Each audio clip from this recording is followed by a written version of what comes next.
पिंपरी चिंचवड पोलिसांच्या आर्थिक गुन्हे शाखेतील उपनिरीक्षक प्रमोद चिंतामणी याने तब्बल 2 कोटी रुपयांच्या लाचेची मागणी केली। त्यापैकी 46,50,000 रुपये स्वीकारताना लाचलुचपत प्रतिबंधक विभागाने त्याला रंगेहात पकडल्याने खळबळ उडाली आहे। या घटनेवर कष्टकरी जनता आघाडीचे राष्ट्रीय अध्यक्ष डॉक्टर बाबा कांबळे यांनी संताप व्यक्त केलाय।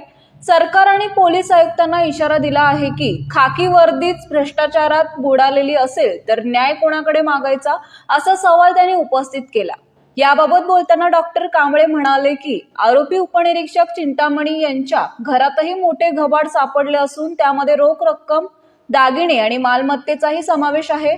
भ्रष्टाचारामुळे जनतेचा शासन आणि व्यवस्थेवरील विश्वास संपत चालला आहे। सरकारने आणि पोलिसांनी तातडीने कठोर पावले उचलली नाही तर आम्ही रस्त्यावर उतरून तीव्र आंदोलन करू।